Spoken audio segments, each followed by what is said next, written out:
Hello, drainers and fennellers. No, that is one take wonder. That'll do. That is perfect. Yeah. Hello, drainers and fennellers. This is episode 2 of the Trans Awareness Week series where I interview different trans people. I'm El Murphy, as I always have been.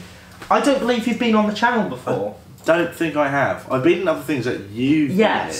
I am Ramona.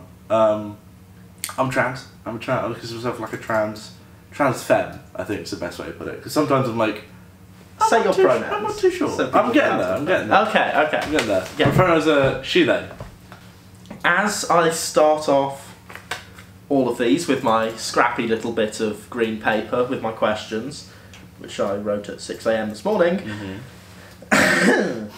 So, how long have you been trans? How known you've been trans? Oh, maths. I think 20. It's like 4 years. Oh my god, like 4 years. Yeah, I was 17 when I like figured it out.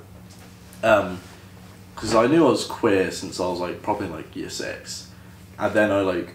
For any non-British viewers, like 11. About 11. I knew I was queer, but then I went to secondary school, and secondary school was very.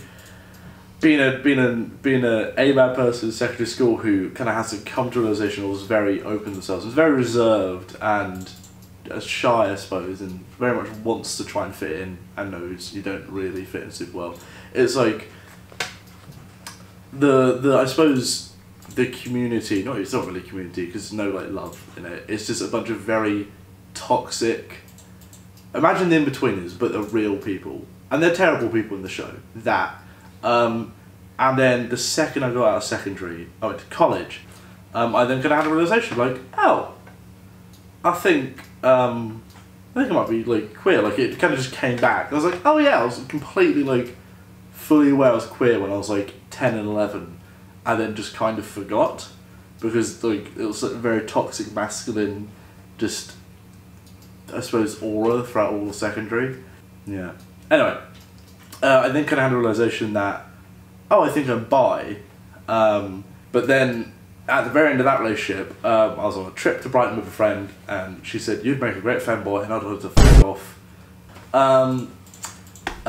Femboy thing. Tried on dress with a friend. Was a femboy for a bit, and then I remember one night in particular, I had a few bralettes, and I remember I stuffed it one night, and then I was like, oh. Oh, boobs, and then a bit of a breakdown. I think that kind of might happen to I would say like probably about half the battle people that realise they're trans at some point in your life, is you might have a breakdown about it. I definitely did. I did. Yeah, and then I kind of just went from there. I came out to my parents, I think that was about September, I had the realisation. Same year, I think I came out to my mum and my stepdad on the day before Christmas Eve, I think. I wrote on we had a blackboard in the kitchen. I wrote on there, painted on there actually. Yes, with like name and pronouns. Went through the name for a while. Couldn't figure out a name for ages. So you've answered like half my questions. Oh, dope! Thanks. Just in a row there, because you answered the family question. Did I? Well, you said you came out to your parents. Oh, and yeah. You came out. They're pretty chill. Like chill. A 50-year-old man who's out of touch is still a 50-year-old man out of touch. You're quite into just history in general. I like a bit of history. Trans history? Do you know? I'll be honest, I wish I knew more. Who's another famous trans lady? Wachowski sisters, they're both very talented. They should make some good movies though. You can't just write off The Matrix forever. Sorry. So, you mentioned earlier about how in high school you weren't necessarily in queer spaces. Yeah, no. What I find with a lot of people is around that age or around college age when they start realising that they are, which is when they tend to realise they're trans, they are normally around other trans people. You can interject. No, because that reminded me, in college a large part of it as well was, I had 2 trans friends. She helped me through a lot of it when I had lots of very complex and difficult feelings about not even, I'm not even saying about being trans, just knowing I was queer and knowing that I wasn't cis. Because I didn't know how I felt I was like, because it's so scary, kind of figuring out that realisation that you are trans, you're the opposite of what you've always thought you were. I kind of was like, no, I'm gender fluid, because then I could at least be like, no, I'm still a dude.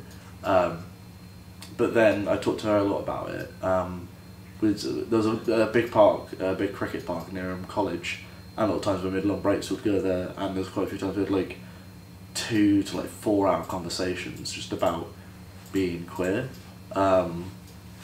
And it really helped me just kind of on my way. Like, she equally didn't really have a clue, I think, just like, she's only been out for like, I can't remember how long she'd been out for, but like, still, she was only like 16, 17, so for her to be given like, this really meaningful, impactful advice about my own feelings really helped, and I think it really does help having that person there for you. I mean, some people aren't lucky enough to have it, and for those people, I hope you find that person. We talked a bit about trans history earlier. Do you think there should be more resources or more signposting to the resources out there, and possibly being taught in schools? As I said, 100%. Yeah. I mean, yeah. Why not? I mean, it being in secondary schools, I think you're going to get lots of people being very toxic about it and very immature.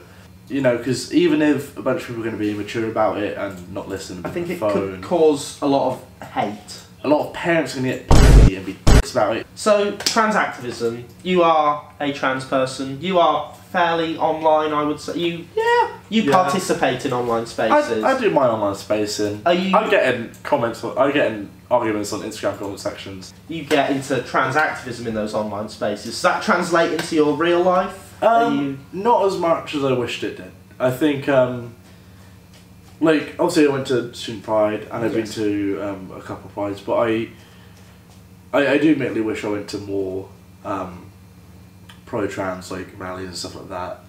But I think I'm always just slightly worried, like, what if someone blows me up? If you want to, events are always out there. Go to some events if you can. Go to some trans protests, events, Pride. Just do stuff. You'll meet some really cool people. Yeah. I guarantee if you will have fun, because it's just even if it's not a protest and it's just an event, it's people to hang out with, and they all have similar experiences. You can talk about that, but they will also have other things to talk about. So thank you all for watching. There will be another episode tomorrow where we have Noah on. If you enjoyed this, there will be another one tomorrow. There is one from yesterday also. This series is running through Trans Awareness Week. Goodbye! Oh, hi Noah.